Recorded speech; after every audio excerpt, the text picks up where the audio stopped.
After you've seen our video about the collapse of the Romanov family, you got to know Rasputin, and a lot of you suggested to make a video about Rasputin himself.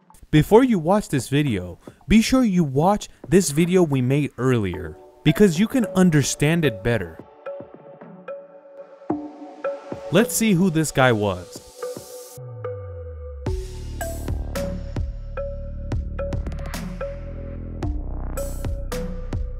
Rasputin was a self-proclaimed holy man. On January 21st, 1869, he was born in a village called Pokrovsky, but Pokrovsky was part of the Russian Empire back then. His real name was Gregory Yefimovich Novy. We'll get to a point why they called him Rasputin. At a very early age, he loved religion and he always wanted to be a holy man. But he gets tired of religion, leaves the profession, and moves to Abilek in Russia. This is when he gets married to Praskovia Fedorovna. He lives with her for 12 years and has 3 children. But he gets tired of the family life, leaves them, and starts following the holy man profession once again. There is a saying that says, "Our dad left to the store to buy some cigarettes, but he never returned." This is what Rasputin did to his kids and wife. Before he left his family, he realized that he has to get to know the world, and that's when he goes to Greece. After experiencing Greece, he goes to the Middle East. Rasputin was a very good actor and could absorb everybody's attention. He was also very charismatic, and anyone he met, he made an impact on. Anywhere he went, he also introduced himself as a holy man. After Middle East, he goes to Kazan, Russia, and starts his business once again. And even though he wasn't affiliated with any church in that area, he still was a self-proclaimed holy man, and being charismatic made people believe whatever he said. You could say he opened a branch of a different religion for himself. Historians have this to say about Rasputin. Even though he was a very religious man, but he was a very perverted man as well, and had orgies, and obviously we can't show those. This is when they actually called him Rasputin. What does Rasputin mean? Rasputin is not a good word, because it basically means con man, a thief, or anything horrible found, and other terrible things. Even though he had a terrible nickname, he went to St. Petersburg and he still got very famous. Back then there was no social media, so the word didn't get out what kind of a person he was. And with all that, he's able to make a name for himself in St. Petersburg. He starts another rumor, and that's when he says he's a healer of children. You guys have seen our video about the collapse of the Romanov family, so you know this little guy. That's Nicholas II's son, that's his replacement as well, but he suffered from being sick.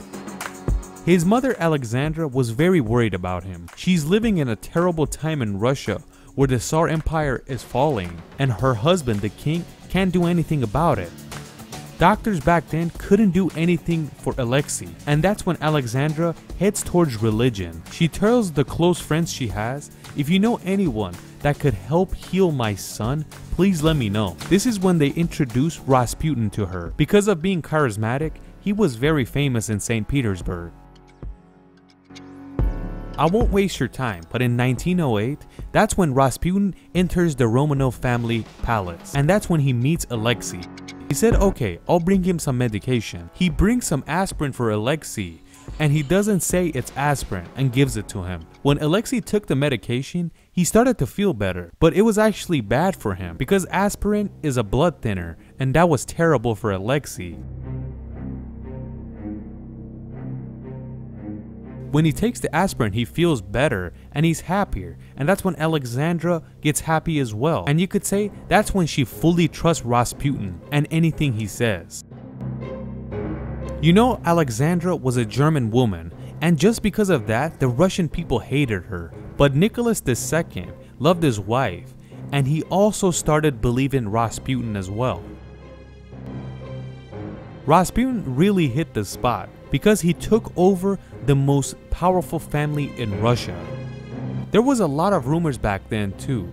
Like they said Rasputin has an affair with Alexandra, but it's obvious that that was not true because Alexandra saw him as a religious man. Rasputin didn't want to ruin what he had built up, so he didn't do much about that. The rumors started to get ridiculous and bigger when he started to get more famous throughout the Russian population. People really got to know how much of a pervert he was. Abraham Asher, a historian about Russia, says when Rasputin would visit the Romanov family, he still would not leave the orgies alone, and he was always with different people.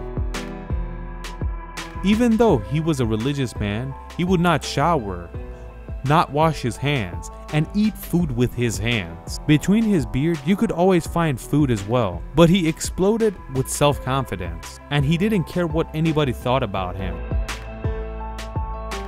It's interesting because in the Romanov palace, there was all types of knives, forks, and spoons, but he still chose to eat with his hands, and he had so much self-confidence, nobody dared to tell him why he eats like that. As you know, back then, the people of Russia hated the Tsar family, and because of Rasputin hanging around them, they hated Rasputin just as well. He got so powerful that the people started to say that Rasputin is basically running the country now. There are a lot of experts that say Rasputin was the one that convinced Nicholas II to send the broken army to World War I. This drawing you see was drawn back then, and it was passed around Russia. As you can see, that's Nicholas and that's Alexandra in the hands of Rasputin. This is where we get to a point where the people hated Rasputin more than the Romanov family, and that's why they tried to kill him plenty of times. In 1914, a woman named Khionia Guseva, which was one of the people that he knew for a long time, planned on killing Rasputin. She would have in his writing that he's the devil and he deserves to be killed. She grabs a knife and goes towards Rasputin. She stabs him once and runs away, but Rasputin survives the stabbing. 2 years later, someone else decides to kill him, but this time Rasputin does not survive. On December 29, 1916, Prince Felix Yusupov, who was the Prince of Russian Empire, decided to kill Rasputin himself, and he wasn't gonna make the same mistake as her. He invites Rasputin to his palace and serves a cake with cyanide.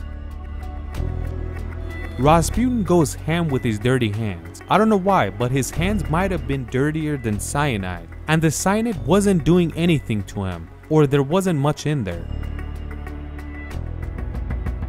Felix was waiting for Rasputin to fall over after eating the cake, but that wasn't happening and he continued eating, and it seems like he didn't even take cyanide. This is when Felix says to himself, I can't let him get away once again. In his own palace, he decides to shoot Rasputin. The first shot that hits Rasputin doesn't kill him, and he can run away. Felix follows him to the backyard. This is the time that he shoots Rasputin in the head, and this time he dies. Since he didn't want any evidence to stay, he throws his body in the river. Around 4 months later, on March 11, 1917, Rasputin's destroyed body was found, and that's when they actually bury him. There's a picture of his autopsy, and you can Google it, but we can't show it here. When they examine his body, they can't find any poison or cyanide in his system, and that's why they say Felix was probably lying. Or maybe Rasputin's system was so badass that it killed all the cyanide, but most likely Felix was lying about the cyanide, and he just flat out shot Rasputin. Historians say in the 1940s, when Stalin was in charge of Russia, he ordered his men to collect all the Rasputin information and get rid of them. He didn't want the secrets of the Romanov family to get out, and we don't know why. Another thing that Rasputin did is that he showed the people that he knows what the future will bring. He would guess about a lot of different things. Like one of his predictions was that the world is gonna end in 2013. But one of his predictions did come true.